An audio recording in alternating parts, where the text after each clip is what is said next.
WhatsApp guys, welcome back to my channel. काफी time बाद वापस कंटिन्यू कर रहे हैं। बहुत अच्छी खुशखबरी लाया हूं सबके लिए। आज से ही मतलब मैंने स्टार्ट कर दिया प्रिपरेशन। अब आपके लिए जनरल टेस्ट की स्टैटिक जीके जो कि जनरल अवेयरनेस होती है वो वापस स्टार्ट हो जाएगी। आपका रीजनिंग वापस स्टार्ट हो जाएगा एंड उसके साथ साथ अकाउंट्स और इको चलता रहेगा। बिजनेस हम खत्म कर चुके हैं तो पूरा सिलेबस अब पढ़ाई पे पूरा फोकस रहेगा। Side by side strategy videos आती रहेगी। आज शाम को शायद आ जाए बिजनेस और अकाउंट्स की स्ट्रैटेजी वीडियो कि 30 दिन में कैसे सिलेबस खत्म करना है, तो वो भी जरूर देख लीजिएगा। आज की वीडियो को स्टार्ट करते हैं। चैनल पर नए हो सब्सक्राइब करके बेल आइकन दबाओ। उसमें इंपॉर्टेंट बात, चैप्टर का ये एमसीक्यू लाइक हम क्या कर रहे हैं, हम 50 एमसीक्यू के अंदर अंदर पूरा चैप्टर के सारे टॉपिक्स को खत्म कर देंगे। लेकिन इसे करने से पहले चैप्टर को पढ़ के आना जरूरी है, एक वन शॉट देख के आना जरूरी है। बिकॉज जो थ्योरी वाले क्वेश्चन है मैं उसमें एक सेकंड भी एक्सप्लेन नहीं करूंगा, फटाफट से निकालूंगा। मैं आपको फिर डिटेल में कराऊंगा कौन से क्वेश्चन जो वो हैं न्यूमेरिकल वाले, जो इजी न्यूमेरिकल आते हैं। सो या the dissolution of partnership may take place in the following ways. मैंने जो बच्चे मुझसे पढ़ता है उन्हें पता चला होगा कि मैं ऐसे क्वेश्चन में क्या आंसर रखता हूं, ताकि आप समझ पाओ कि ये सारे पॉसिबल आंसर्स हैं। आपके पेपर में कोई भी एक आएगा, आप टिक कर पाओ। तो इन सभी वेज की वजह से रिजोल्यूशन होता है। सारे वेज को याद कर लो, रट लो। आगे बढ़ते हैं। A firm is dissolved with the consent of all the partners or in accordance with the contract between the partner is known as। कोई भी फर्म है वो या तो तब डिसॉल्व होगा जब सारे पार्टनर्स की मर्जी होगी, या फिर कोई एक कॉन्ट्रैक्ट हुआ कि भाई 1-2 साल तक हम काम करेंगे साथ में, उसके बाद फर्म अपने आप बंद हो जाएगा। तो ऐसे फर्म को क्या बोलते हैं, ऐसे डिसोल्यूशन को क्या बोलते हैं? इसे कहते हैं डिसोल्यूशन बाय एग्रीमेंट। हमने एग्री किया साथ में, तब या तो हुआ, या पहले से कोई एग्रीमेंट था उसकी वजह से हुआ। ठीक है। On which of the following grounds, इस वाले पीपीटी में मैंने कम से कम 7-8 तो न्यूमेरिकल्स डाले हैं, तो एंड तक में आएंगे, वो देखकर करके ही जाना, ठीक है, वो बहुत इंपॉर्टेंट है। On which of the following grounds the court may order a partnership firm to be dissolved. इनमें से कौन से ग्राउंड्स पे, किन रीजंस को की वजह से एक फर्म को डिसॉल्व होने के लिए कहा जा सकता है? It is both 1 and 2। अगर एक पार्टनर इंसेन हो गया है, इंसेन का मतलब आप सब जानते हैं, अगर एक पार्टनर परमानेंटली इनकेपेबल हो गया है अपनी ड्यूटी करने के, तो भी डिसॉल्व करने के लिए कह सकते हैं। दोनों ही कारण सही हैं। When is realization account opened? Realisation कब खुलता है? चैप्टर का नाम जो है वो सबको पता होना चाहिए, dissolution of a partnership firm. Next question, which accounts are not transfer to realisation account? है रियलाइजेशन में कौन से अकाउंट्स नहीं ट्रांसफर होते हैं बच्चों? आपका ये सारे के सारे नहीं, या कैश बैंक नहीं ट्रांसफर होता, बैंक का ओवरड्राफ्ट नहीं होता, रिजर्व फंड नहीं होता। वहां पर तो हम जो जो चीजें बेच बाच के जो पैसा निकाल पाते हैं ना, वही सब वहां जाता है रियलाइजेशन में। Who is called insolvent person? इनमें से किसको इंसॉल्वेंट कहते हैं? जब कोई बंदा अपने जब किसी बंदे के पर्सनल एसेट्स कम पड़ रहे हो, या उसका डेबिट कैपिटल बैलेंस कवर ना हो पाए, तो दोनों ही कारण में। या उसका अगर डेबिट कैपिटल बैलेंस वो कवर नहीं कर सकता, मतलब जितना उसने उधार लिया वो नहीं चुका पाएगा, तो भी इंसॉल्वेंट है। उसके बाद एसेट्स बहुत कम है चुकाने के लिए, तब भी वो इंसॉल्वेंट है। In what proportion is the balance on realisation account transfer to partners capital account? Partners capital account में किस हिसाब से जाता है? लाइक मान लो 3 पार्टनर है, रियलाइजेशन में आया कि 30,000 रुपए, तो किस हिसाब से बटेगा? क्या सब में बराबर बटेगा? नहीं, ये जाता है आपका प्रॉफिट शेयरिंग रेशियो के हिसाब से, कि तीनों का जो प्रॉफिट शेयरिंग रेशियो हिसाब से बढ़ जाएगा। ठीक है। Next question, who should bear the capital deficiency of an insolvent partner? इनमें से कौन एक इंसॉल्वेंट पार्टनर की कैपिटल डेफिशिएंसी को, कैपिटल डेफिशिएंसी मतलब उसके पास पैसा कम है, तो उसकी इस कमजोरी को कौन कवर करेगा, कौन पैसा लगाएगा? जो एक्टिव पार्टनर्स हैं। भाई कोई इंसॉल्वेंट हो गया तो उसकी वजह से कंपनी पर लॉस थोड़ी आने देंगे, कंपनी के तो लायबिलिटीज को वो चुकाएंगे ना active partners. Which account is debited on repayment of partners loans? तो कौन सा अकाउंट डेबिट किया जाता है जब किसी पार्टनर का लोन वापस चुकाया जाए, रीपे किया जाए, तो उसमें पार्टनर्स लोन अकाउंट को डेबिट कर देते हैं। क्या करते हैं? Debit. Next question, which account is debited on payment of dissolution expenses? कौन से अकाउंट को डेबिट किया जाता है जब आपका डिसोल्यूशन, जैसे आप जब फर्म को डिसॉल्व करते हो तो भाई खर्चा आता है, डिसोल्यूशन में बहुत चीजें करनी पड़ती है, उसके जो खर्चे आ रहे हैं वो किस अकाउंट को डेबिट करते हैं? वो रियलाइजेशन को डेबिट कर देते हैं, क्योंकि वो एक्सपेंस है। Okay, write the word, term या phrase which can substitute the following statement. Debit balance in realisation account. अगर रियलाइजेशन अकाउंट का जो बैलेंस है वो डेबिट साइड में बच जा रहा है, डेबिट बैलेंस है, मतलब वहां पर लॉस हो रहा है आपको। Next question, name the account. अच्छा, जिन लोगों को ये बातें समझ में नहीं आ रही, मतलब आप चैप्टर पढ़ के नहीं, आपको नहीं पता रियलाइजेशन क्या होता है, आपको नहीं पता रिवैल्यूएशन क्या होता है, आपको नहीं पता ये सब लॉ, ये सब क्या होता है, आप चैप्टर्स पढ़ के आओ, पहले एक वन शॉट देख कर आओ, तभी हमारे एमसीक्यू वीडियो आपके काम आएंगे। आपकी मैं फिनिशिंग करवा रहा हूँ, ठीक है। और ये करके नहीं जाओगे तब भी दिक्कत है, सिर्फ एनसीईआरटी कर लिया, एमसीक्यू नहीं किया तब भी दिक्कत है, तो इसको करते चलो, ठीक है। Name the account open to find the profit और loss on sale of assets and settlement of liabilities. उस अकाउंट का नाम बताओ जिसे खोला जाता है प्रॉफिट और लॉस पता करने के लिए। जब आप कोई एसेट या लाइबिलिटीज को सेल करते हो, सेटल करते हो, तो उसमें जो प्रॉफिट और लॉस होता है वो पता करने के लिए कौन सा अकाउंट बनाया गया, उसी के लिए बनाया रियलाइजेशन अकाउंट। मैंने बताया था ना, कुछ बेच रहे हो, एसेट या लाइबिलिटी वगैरह का सेटलमेंट कर रहे हो, तो उसमें जो प्रॉफिट या लॉस होगा वही आपका ये रियलाइजेशन अकाउंट का काम ही है। राइट द वर्ड टर्म या phrase which can substitute each of the following statement. Debit balance of an insolvent partners capital account. अगर कोई इंसॉल्वेंट हो गया पार्टनर, उसके कैपिटल अकाउंट में डेबिट में बैलेंस बच रहा है, मतलब उसके पास कैपिटल की कमी बच गई भाई, उसके पास पैसा नहीं था sufficient. Next question, right the word term phrase which can substitute. अच्छा ध्यान रखना बच्चों, इस तरह के क्वेश्चन आते हैं पेपर में, इसीलिए मैंने यहां डाले हैं, और आने के चांसेस बन रहे हैं, आ सकते हैं, ठीक है, ध्यान रखना। ये पेन टैब मैंने आज क्यों ऑन रखा है, बिकॉज आज हम करेंगे न्यूमेरिकल्स। बाय द वे ये नाम है मेरा, समझ पा रहे हो क्या, छोड़ो। Liability likely to arise in future और happening on happening of certain events. इस स्टेटमेंट को कौन वो कर सकता है कि भाई फ्यूचर में ऐसा कुछ हो गया जिसकी वजह से लाइबिलिटी हो सकती है, तो वो होता है, हमें नहीं पता उसमें क्या होगा, लेकिन वो हो सकता है, उसे कहता है कंटिंजेंट। कंटिंजेंट, समझ गए। नेक्स्ट आ गया स्टेटमेंट 1, स्टेटमेंट 2 वाले, आपको बताना है कौन सा करेक्ट है कौन सा नहीं। मैं आपको इसके लिए 5 सेकंड दूंगा, आपको स्टेटमेंट्स पढ़ने और बताना है, ठीक है, फिर मैं आंसर शो करूंगा, बिकॉज ये थ्योरी है, यहाँ थ्योरी नहीं पढ़ा सकता, मैं आपको न्यूमेरिकल सिखाऊंगा, एंड ये सब तो आपको प्रैक्टिस कर दिया कि पेपर में आ सकते हैं, कर लो, याद कर लो। The firm is dissolve automatically on the retirement of all partners, ठीक है भैया। A firm dissolve on the retirement of a partner, ठीक है भैया। सिर्फ पहला स्टेटमेंट सही है, किसी एक के रिटायर होने से फर्म बंद नहीं होता, सब रिटायर हो गए फर्म अपने आप बंद हो जाएगा। ऑन डिसोल्यूशन कैश और bank account is close automatically. अच्छा, this is done because of the double entry system of book keeping.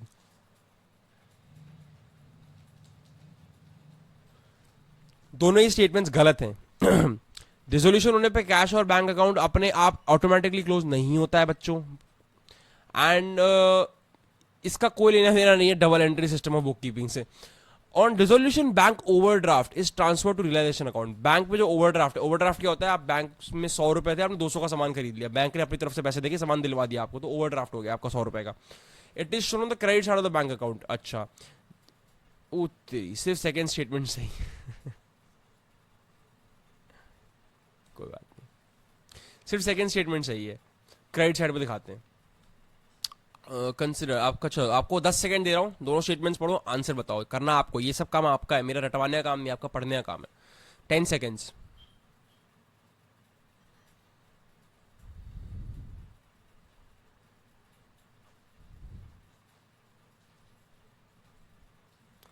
Answer ये है भाई, किसका किसका आंसर सही आया था, आप जरा फटाफट से कमेंट में लिखते जाओ, भैया मेरा 18 क्वेश्चन सही आया था, भैया मेरा 18 क्वेश्चन गलत आया, भैया मुझे समझ में नहीं आया, अगले में क्लियर करेंगे। मुझे लगा और स्टेटमेंट्स आएगी, मैं आपके साथ ये वाला गेम खेलता, फिर आप कमेंट बॉक्स में लिखते, फिर मेरी रीच बढ़ जाती, फिर मजा आता, पर कोई बात नहीं। Dissolution expenses are credited to dash account. Dissolution में जो एक्सपेंसेस होते हैं वो किस अकाउंट में क्रेडिट किए जाते हैं, क्रेडिट होते हैं कैश बैंक में। ध्यान रखना, खर्चे कैश और बैंक अकाउंट डेबिट का होता है जब पैसा आना है, अगर पैसा जा रहा है, खर्चा हो रहा है, तो वो तो क्रेडिट होगा ना। अब रियलाइजेशन में क्रेडिट नहीं होता, रियलाइजेशन में ये चीज डेबिट होती है, क्योंकि वहां पर एक्सपेंसेस डेबिट होते हैं, तो ये ध्यान रखना, क्रेडिट और डेबिट से आंसर बदल जाएगा। बड़ा इंपॉर्टेंट क्वेश्चन था, बहुत इंपॉर्टेंट था, पेपर में दिखेगा।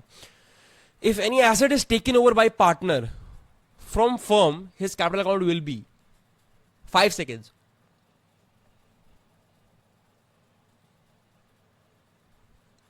अगर भैया किसी पार्टनर ने कोई एसेट ले ली फर्म की, तो उसके कैपिटल अकाउंट में क्या होगा, डेबिट होगा ना। Next question, partnership is compulsorily dissolved when the partners of the firm become dash. Partnership हमेशा के लिए बंद हो जाती है जब पार्टनर्स इंसॉल्वेंट हो जाते हैं। अब तो पार्टनरशिप कभी रिज्यूम हो ही नहीं सकती, बिकॉज आप तो दिवालिये हो गए हो।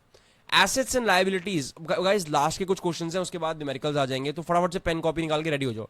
Assets and liabilities are transfer to realisation account at their dash values.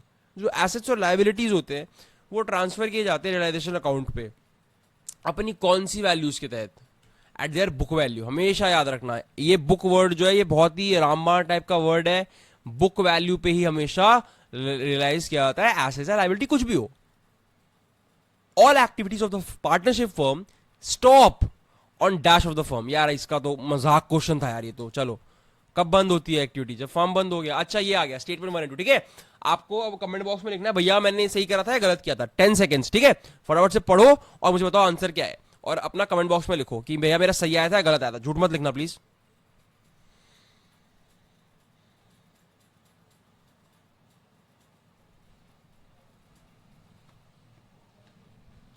Statements पढ़ लिए दोनों, ये आपका सिर्फ सेकंड सही है। अब बताओ किस किस का आंसर सही आया था।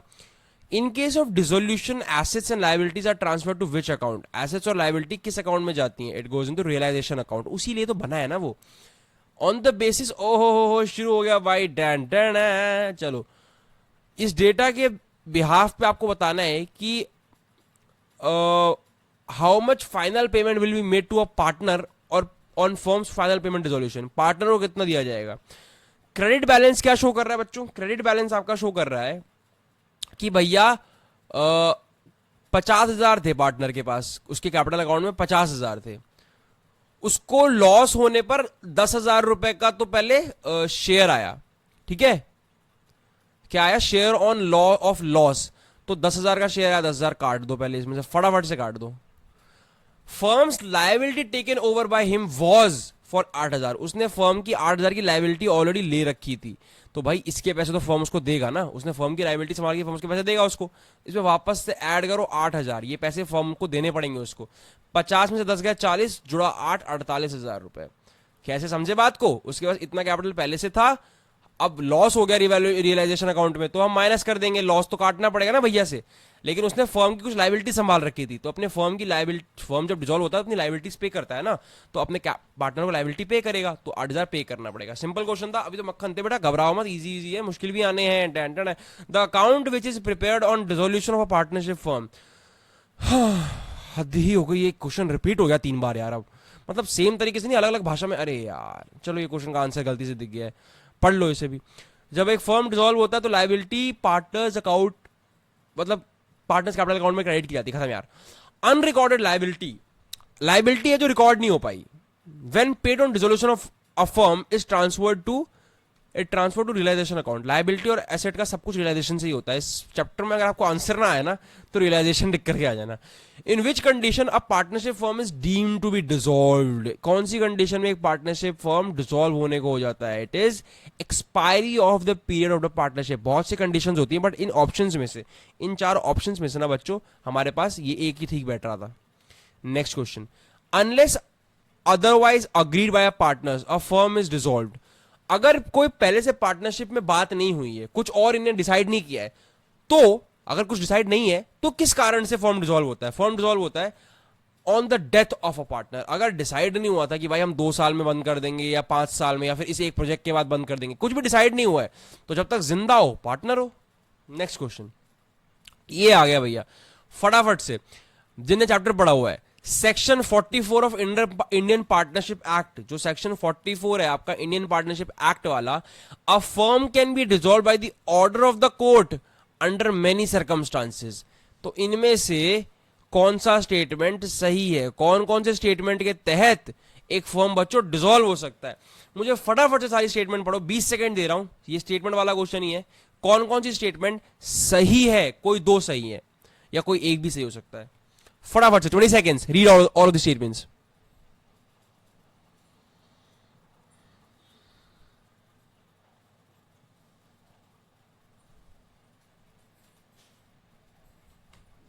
ठीक है, सिर्फ और सिर्फ 4th स्टेटमेंट सही है। Next question, on which of the following grounds a partner may apply to the court for dissolution of the firm, इनमें से कौन से ग्राउंड्स के बेसिस पे एक पार्टनर जाके कोर्ट को कह सकता है भैया फर्म बंद कर दो, इनके बस की नहीं हो रही, तो या तो इंसानिटी हो गई है या perpetual losses in the business. देखो मेरे हिसाब से दोनों ही सही है, अबे थर्ड तो लिखा ही नहीं, टाइपिस्ट से गलती हो गई है, सिर्फ 2 ऑप्शन लिखे हैं, दोनों सही तो है ही, कोई थर्ड ऑप्शन भी था वो भी सही था, बट हमारे हिसाब से ये भी सही है, 1 and 2 सही है, ठीक है।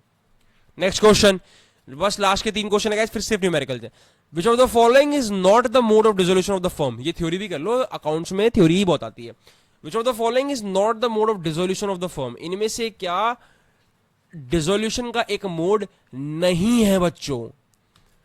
अगर कोई एक पार्टनर रिटायर होता है ना बच्चों, कोई एक पार्टनर रिटायर हो रहा है, इसका मतलब ये नहीं कि फर्म डिसॉल्व हो जाएगा, या तो सबको रिटायर होना पड़ेगा, तीनों रिटायर हो जाए या दोनों रिटायर हो जाए, तब तो फर्म बंद हो जाएगा। मतलब जितने भी लोग अगर सब रिटायर हो तो बंद हो गए, किसी एक के जाने से बंद नहीं होता। Which of the following is transfer to realisation account, इनमें से क्या रियलाइजेशन अकाउंट में जाता है, कैश अकाउंट का बैलेंस जाता है, रिजर्व का बैलेंस जाता है, बात हुई है हमारी पहले भी इस पे कि क्या जाता है क्या नहीं जाता, अभी स्टार्टिंग में क्वेश्चन में बताया था क्या जाता है क्या नहीं जाता। प्रॉफिट एंड लॉस जाता है या गुडविल जाती है बच्चों, सिर्फ और सिर्फ गुडविल अकाउंट का बैलेंस, मतलब इसको गुडविल अकाउंट को ट्रांसफर किया जाता है रियलाइजेशन अकाउंट में। गुडविल कहां ट्रांसफर होती है, अभी तो बात हुई ना debit of realisation account, debit of realisation account, ठीक है। नेक्स्ट क्वेश्चन, आ गए भाई, आ गए आ गए आ गए आ गए। अच्छा, बड़े ध्यान से सुनना, डिसोल्यूशन हो रहा है एक फर्म का, कितना अमाउंट क्रेडिटर्स को देना है। क्रेडिटर्स पहले 25,000 के थे, पहले कितने के थे बच्चों, पहले क्रेडिटर्स थे हमारे 25,000 के, इनको कितना देना है। अगर 5,000 को, क्वेश्चन में क्या लिखा है, क्वेश्चन में लिखा है बच्चों if 5,000 creditors are not to be paid, तो 5 को नहीं देना। पहले मैं इनसे 5 हटा दूं, 5,000 मुझे अभी मेरे हिसाब से 20 को देना पड़ेगा, पर आगे पढ़ लेते हैं। And creditors to accept 5% less amount, मतलब अभी जो बचे हुए रिमेनिंग, रिक्रेडिटर मतलब यार रिमेनिंग होता है, ये थोड़ा स्मार्ट है टाइपिस्ट मेरा, या मतलब पेपर बुक में ऐसे ही लिखा था।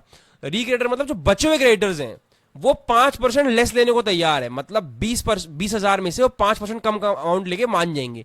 तो पहले तो 20,000 का 5% निकालो, देखो 20,000 का 5% वैसे 1,000 रुपए होता है, सीधी बात है। क्यों, क्योंकि भैया 20,000 का 10% कितना होगा, 2,000, एक जीरो काट दो, इसका आधा कर दो, 5% आएगा, तो 1,000 रुपए कम लेने को तैयार है। 20 में से 1,000 गया तो कितना बचा, 19,000 बचा। तो यही आपका आंसर है। मक्खन क्वेश्चन था कि नहीं था, ऐसे ही आने हैं। अकाउंट्स को लेकर परेशान होना बंद कर दो, बड़े मक्खन मक्खन क्वेश्चन आएंगे। नेक्स्ट पे चलते हैं। अच्छा, ये क्वेश्चन अच्छा है। एक फर्म के पास स्टॉक है 1,60,000 का, ठीक है, एक फर्म के पास आपका स्टॉक है 1,60,000 का, ये 16 लिखा है क्या, हाँ 1,60 का। 50% ऑफ द स्टॉक को ले गया कौन, एक्स ले गया, पर उसने 20% डिस्काउंट पे खरीदा। अब एक बात ध्यान रखना बच्चों, मान लो मैं बोलता हूं कि कोई चीज 200 रुपए की है, तो आप उसको उसमें से 20% काट के मुझे दे दो, डिस्काउंट करके दे दो। तो तुम्हें जरूरी नहीं है कि तुम पहले इसका 20% निकालो फिर इसमें से माइनस करो, जरूरी नहीं है। तुम सीधे एक चीज भी कर सकते हो, तुम इसका 80% निकाल दो। समझे मैं ऐसा क्यों बोल रहा हूं, अगर पूरी चीज 100 रुपए की और मैं बोल रहा हूं 20% माइनस कर दो, तो बचा हुआ 80% तो है ना। तो तुम 20% माइनस करने की जगह सीधे इसका 80% निकाल के भी कर सकते हो। ये एग्जांपल था ना, मैं तुम्हें क्वेश्चन में दिखाता हूं इसकी रेलेवेंस कैसे आएगी, कंफ्यूज मत करना, अभी क्वेश्चन में सिखाता हूं क्या है। क्वेश्चन के हिसाब से 1,60,000 का हमारे पास बच्चों फर्म में क्या था, स्टॉक था। एक्स आया, एक्स ने बोला मैं 50% ले लूंगा। पहले तो 1,60,000 का 50% निकालोगे, है ना, वो आपका क्या आएगा बच्चों, 80,000। अब इस 80,000 को वो बंदा 20% डिस्काउंट पे ले गया, मतलब वो इसको इसके 80% प्राइस पे लेके चला गया, है ना। तो आपने कुछ नहीं करना है, ये इससे ऐसे कट गया तो ये हो जाएगा 8 8 जा 64, मतलब वो 64,000 रुपए में से ले गया, ठीक है।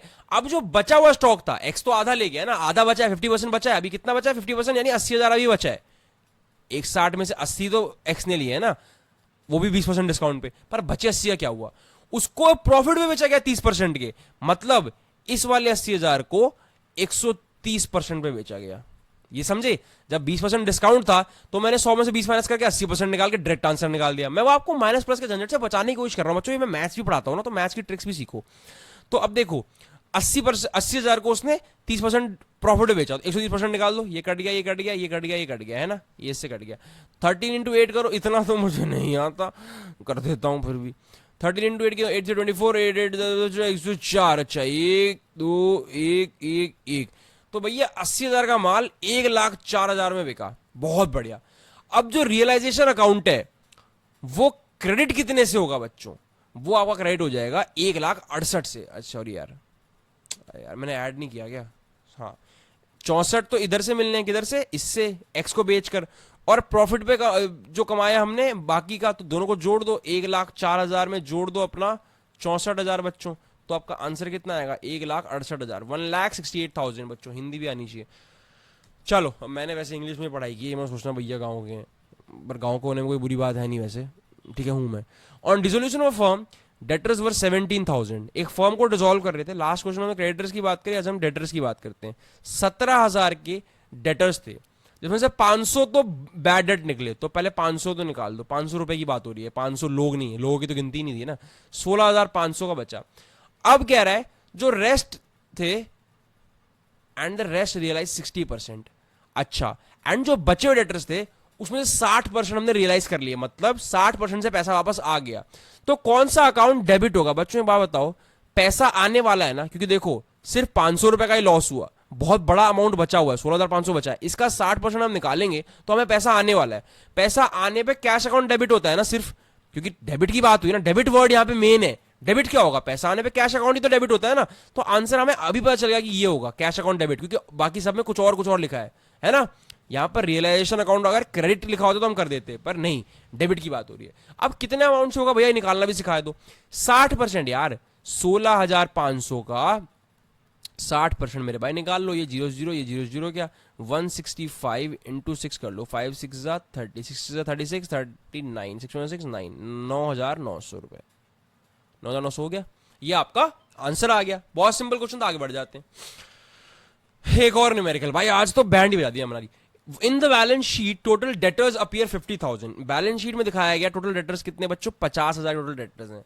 And provision for doubtful debt 1,500 है। प्रोविजन 1,500 में से प्रोविजन का कुछ लेना देना होगा नहीं यहां पर मेरे ख्याल। प्रोविजन फॉर डाउटफुल डेट्स हैं, ये आपके डेटर्स हैं, ठीक है। How much amount will be realise from debtors if bad debts amount to 10,000। पहले तो बैड डेट्स काटो, इसमें से डेटर में से बैड निकल गए तो 40 बचे। And the remaining debtors are realise at a discount of 5%। यानी जो बचे हुए हैं ना, हमने ये सारे जो बचे डेटर्स है सारे रियलाइज, सबसे पैसा वापस ले लिया हमने, 40,000 वापस ले लिया, लेकिन 5% का डिस्काउंट दिया टोटल पे। तो 40,000 में से 40,000 का पहले 5% माइनस करना पड़ेगा। तो आप ये भी कर सकते हो, या तो इसका 95% निकाल दो, ये भी कर सकते हो, पर ऐसे केस में ज्यादा मुश्किल हो जाएगा। इसका 5% निकालना आसान, इसका 5% होगा 2,000, बिकॉज 40 का 10% कितना हुआ 4,000, तो 5% कितना हुआ 2,000, तो 40 में 2,000 काट दो भैया, ठीक है। देखो मेरे मेथड थोड़े अलग भी लग सकते हैं, मुश्किल भी लग सकते हैं, आसान भी लग सकते हैं, पर मेरे को आसान लगता है, मैं वो सिखाऊंगा। नेक्स्ट क्वेश्चन, मान दादागिरी है भाई की। और dissolution of a firm and unrecorded furniture of the value of 5,000। एक 5,000 का फर्नीचर मिला, वो रिकॉर्डेड नहीं था, ध्यान रखना, अनरिकॉर्डेड है, 5,000 का था। इसको लेके चला गया अपना एक पार्टनर 4,300 में। अब ये मत सोचना कि 700 का लॉस हुआ, अनरिकॉर्डेड था, जो 4,300 बन रहे हैं ना वो भी बन ही रहे हैं। अब क्वेश्चन क्या है बच्चों, क्रेडिटेड लिखा है यहां पे कि कौन सा अकाउंट क्रेडिट होगा। अब क्योंकि पैसा आ रहा है तो कैश अकाउंट तो बेटा डेबिट होगा ना, कैश तो डेबिट होगा, मतलब ये पहला आपसे गलत हो गया। एंड आंसर में 4,300 ही आने वाला है, तो ये 700 रुपए भी गए कि रियलाइजेशन अकाउंट क्रेडिट होगा। नहीं भैया नहीं, रियलाइजेशन अकाउंट क्रेडिट होगा 4,300, बिकॉज पैसा आने पे वो, और वैसे भी एसेट की बात हो रही है ना, फर्नीचर एक एसेट है, तो इन सब के लिए रियलाइजेशन अकाउंट बनाएगा। आपका डी आंसर होगा। अब भैया आपके हो गए खत्म क्या, न्यूमेरिकल्स तो चलो खत्म हो गए। अब बच्चे लास्ट 3 क्वेश्चंस में आपको फटाफट से आंसर करना है, कमेंट बॉक्स में बताना मैंने सही बताया आपको गलत बताना है, मतलब आपने सही बताया या गलत बताया। A partnership can be dissolve by the operation of law, हो सकता है। The death of a partner leads to automatic dissolution of the partnership, किसी एक के मरने से बंद हो जाएगी, नहीं। अरे यार ये देखो आधी बात कर दी इनने, ये देखो क्वेश्चन में इनने बोला, अरे यार इनने बोला कि अगर कोई एक भी मर गया, वैसे इनने यार लिखा नहीं कोई एक भी मर गया, बट अगर पार्टनर मर गया तो फर्म अपने आप डिसॉल्व हो जाएगी। ये बात 100% ट्रू नहीं है। अगर 4 पार्टनर है ना, 4 पार्टनर है और कोई एक मर गया तो फर्म डिसॉल्व नहीं होती है। ये स्टेटमेंट मेरे हिसाब से बोथ आर ट्रू नहीं होगा, ओनली असर्शन इज ट्रू, ठीक है। बट आप बाकी किसी को मेरे से बेहतर पता हो तो कमेंट बॉक्स में बताना, ठीक है। ये क्वेश्चन है, एक बार मैं चेक कर लूँ, पढ़ो इस क्वेश्चन को, पढ़ो फटाफट से पढ़ो, पॉज करो वीडियो को, पढ़ो, मैं कुछ चेक करूंगा। हाँ ठीक है, चेक कर लिया। तो बच्चों ये आपका होमवर्क है, इसको फटाफट से पॉज करके चेक कर लो, ये आपका होमवर्क है और आप मुझे जल्दी से आंसर बताओगे। आज की वीडियो समाप्त हुई।